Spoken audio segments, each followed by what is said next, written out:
Hello बच्चों, स्वागत करता हूं मैं आपका।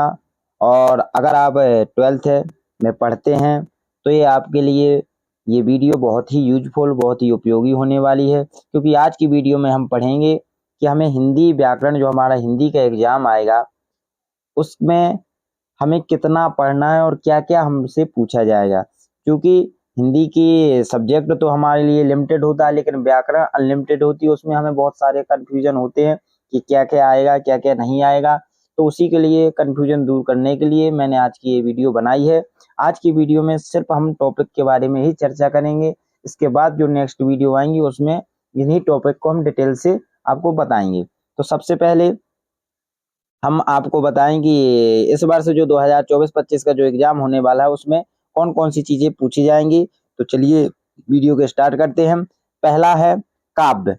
काव्य के बारे में पूछा जाएगा, काव्य के भेद पूछे जाएंगे। काव्य के भेद में कौन कौन सी कैटेगरी, प्रबंध और मुक्तक काव्य के भेद ही पूछे जाएंगे, बाकी काव्यों को नहीं पूछा जाएगा। नेक्स्ट है हमारा रस।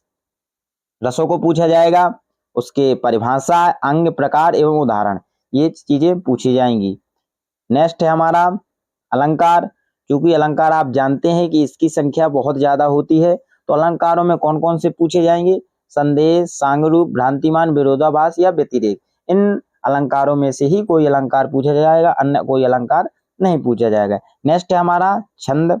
जो छंद है, छंद में परिचय छंद का, उसके प्रकार, और उसमें जो उसके प्रकारों में कौन कौन से पूछे जा सकते हैं, वो सोरठा, कवित्त, सवैया, रुबाइयां, ये सारी चीजें ही पूछी जाएंगी। इसके अलावा कोई अलंकार छंद आपसे नहीं पूछा जाएगा।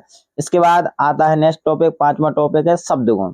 शब्द के जो गुण होते हैं, गुणों में हम पढ़ेंगे तो शब्द गुण भी एक गुण होता है, उसका परिचय एवं प्रकार पूछा जाएगा।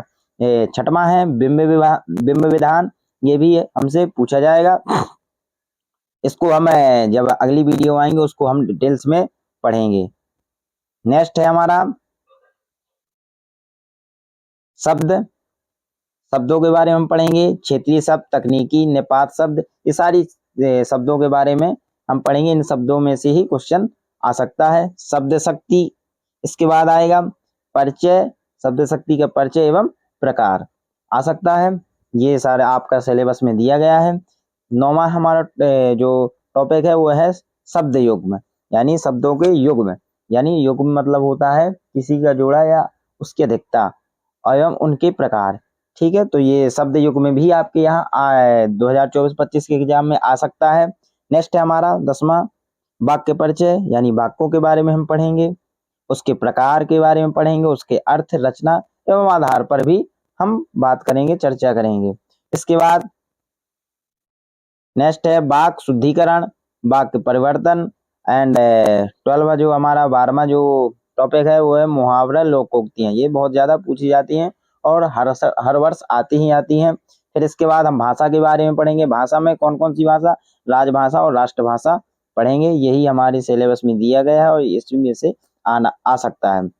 और इसके बाद भाव पल्लवन, सार संक्षेपण, विज्ञापन लेखन, संवाद लेखन, ये लिखने की क्षमता को आपको दर्शाते हुए ये क्वेश्चन पूछे जाते हैं। ये सारी चीजें हम आपको डिटेल्स में बताएंगे, लिखने की तरीका, हर चीज आपको पूरा अच्छे से बताया जाएगा।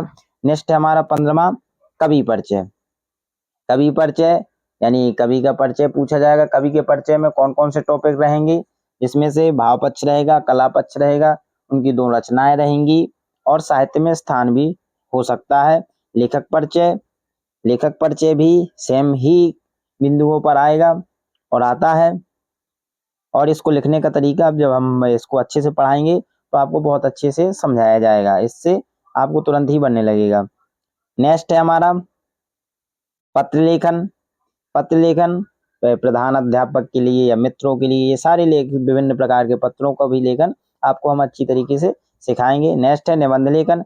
निबंध लेखन विभिन्न टॉपिकों पर निबंध लिखना, लिखने की क्षमता, कैसी लिखना पड़ता है, कितनी हेडिंग लिखनी चाहिए, कितने शब्द लिखने चाहिए, ये सारी चीजें हम आपको बताएंगे। निबंध लेखन में साथ ही दिया जाती है रूपरेखा। रूपरेखा भी हमको लिखना है, इसको भी हम कंप्लीट करवाएंगे।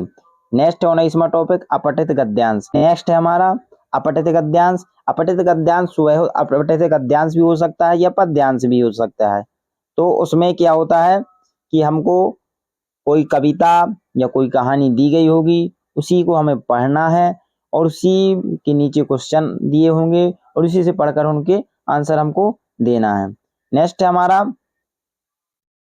हमारा संदर्भ प्रसंग व्याख्या। ये भी गद्य और पद्य दोनों चीजों में ही आ सकता है, जिसमें से उसका हमें संदर्भ लिखना पड़ेगा, प्रसंग लिखना पड़ेगा, व्याख्या, कई बार ये चीजें भी आ जाती हैं।